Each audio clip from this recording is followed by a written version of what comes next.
ओम श्री सद्गुरुवे नमः। ओम नमो भगवते वासुदेवाय। अथाष्ट सप्ततितमो अध्याय। दंतवक्त्र और विदुरथ का उद्धार तथा तीर्थ यात्रा में बलराम जी के हाथ से सूत जी का वध। श्री शुकदेव जी कहते हैं, परीक्षित, शिशुपाल, शाल्व और पौंड्रक के मारे जाने पर उनकी मित्रता का ऋण चुकाने के लिए मूर्ख दंतवक्त्र अकेला ही पैदल युद्ध भूमि में आ धमका। वह क्रोध के मारे आग बबूला हो रहा था। शस्त्र के नाम पर उसके हाथ में एकमात्र गदा थी, परंतु परीक्षित लोगों ने देखा वह इतना शक्तिशाली है कि उसके पैरों की धमक से पृथ्वी हिल रही है।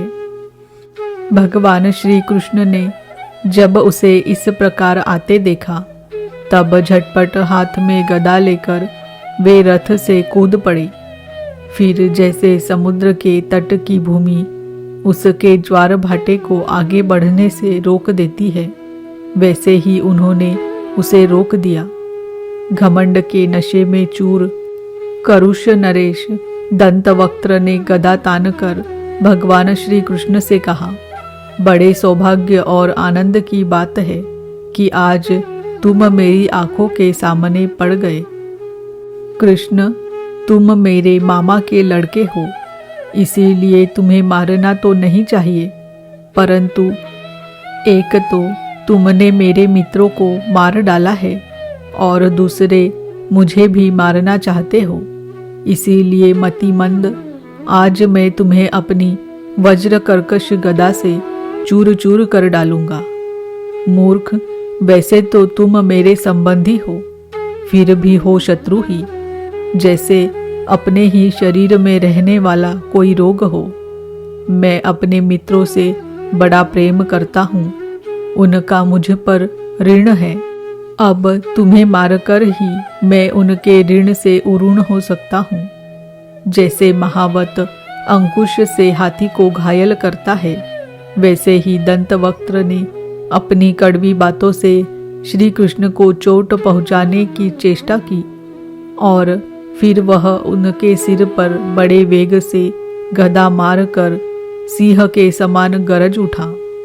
रणभूमि में गदा की चोट खाकर भी भगवान श्री कृष्ण टस से मस न हुए। उन्होंने अपनी बहुत बड़ी कौमोद की गदा संभालकर उससे दंतवक्त्र के वक्षस्थल पर प्रहार किया। गदा की चोट से दंतवक्त्र का कलेजा फट गया। वह मुंह से खून उगलने लगा।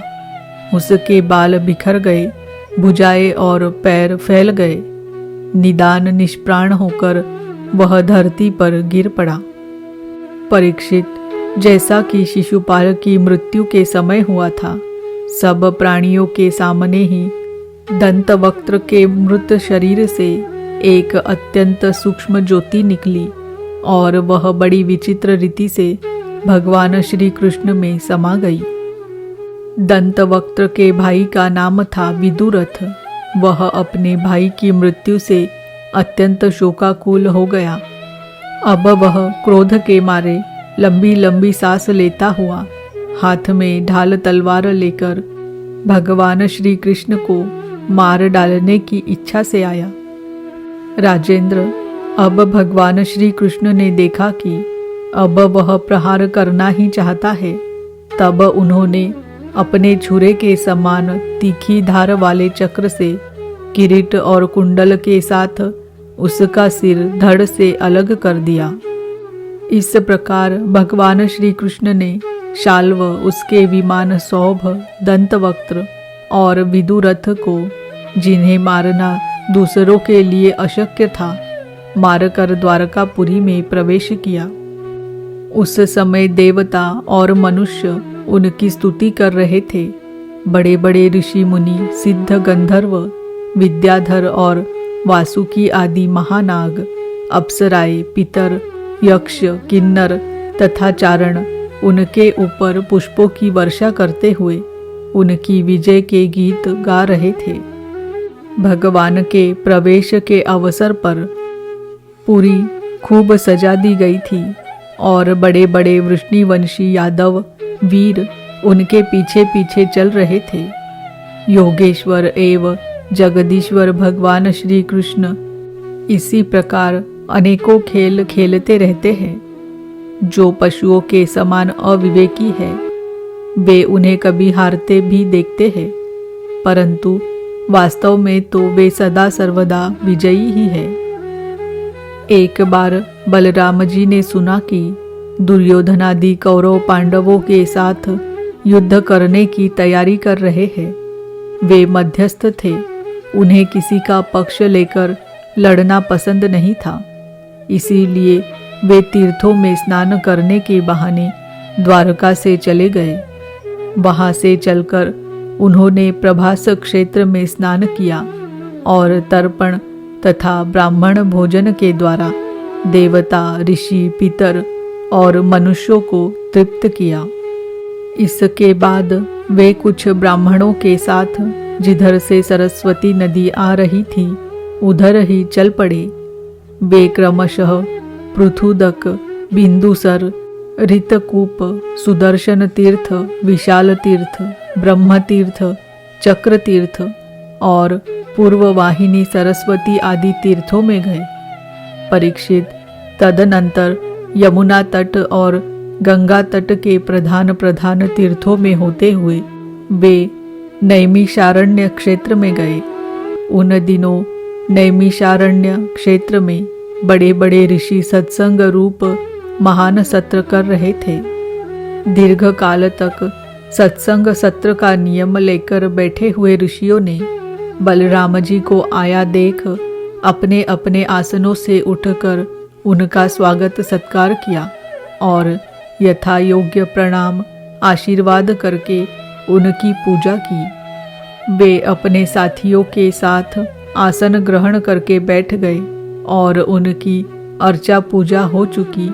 तब उन्होंने देखा कि भगवान व्यास के शिष्य रोमहर्षण व्यास गद्दी पर बैठे हुए हैं।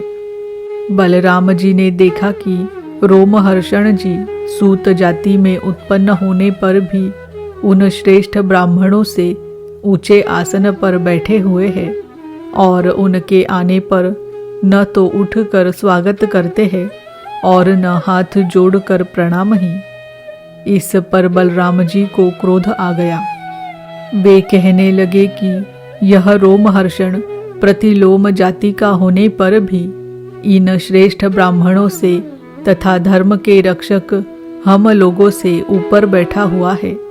इसीलिए यह दुर्बुद्धि मृत्यु दंड का पात्र है।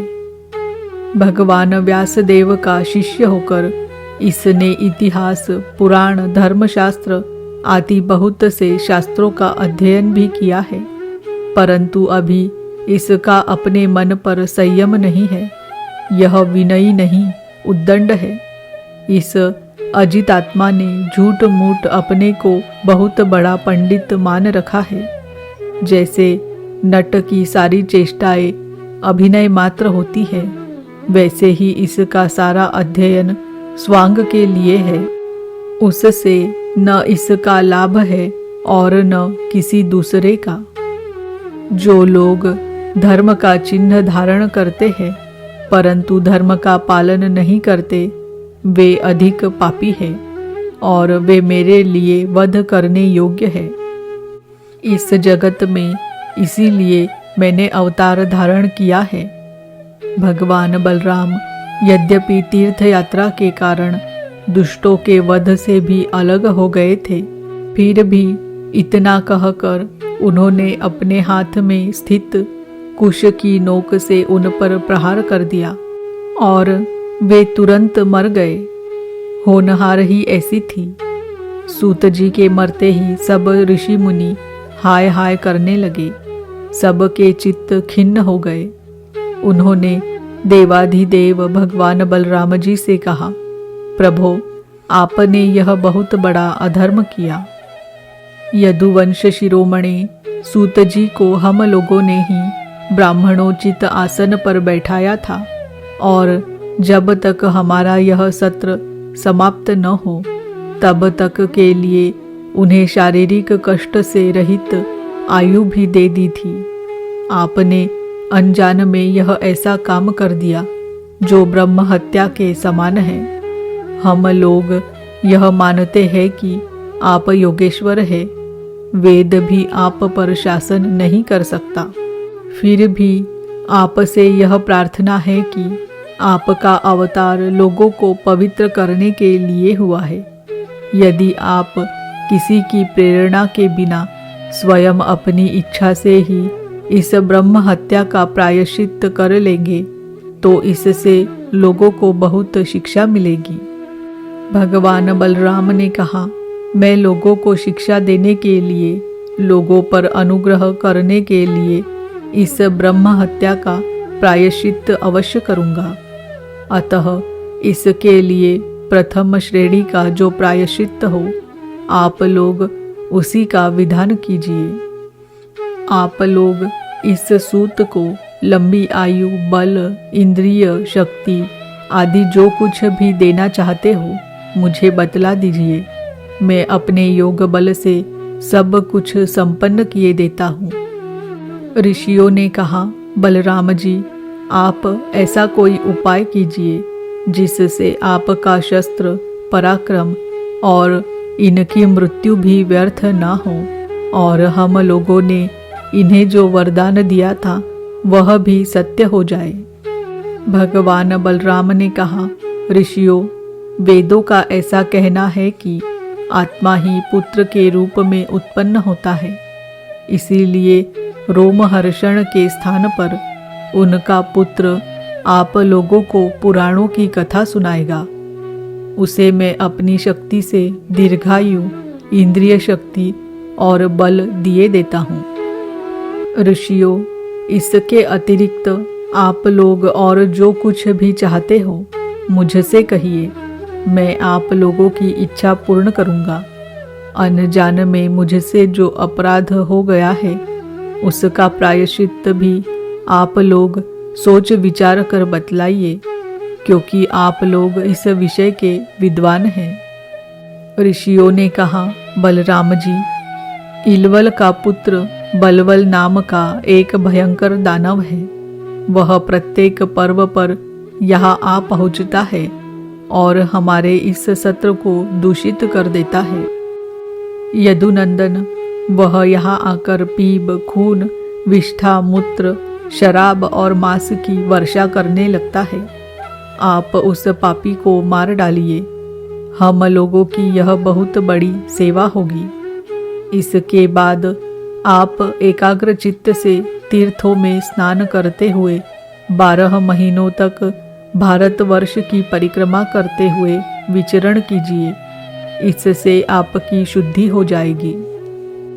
इति श्रीमद्भागवते महापुराणे पारमहंस्याम संहितायां दशमस्कन्धे उत्तरार्धे बलदेवचरित्रे बल्वलवधोपक्रमो नामाष्टसप्ततितमो अध्याय। ओम नमो भगवते वासुदेवाय। ओम नमो भगवते वासुदेवाय। ओम नमो भगवते वासुदेवाय।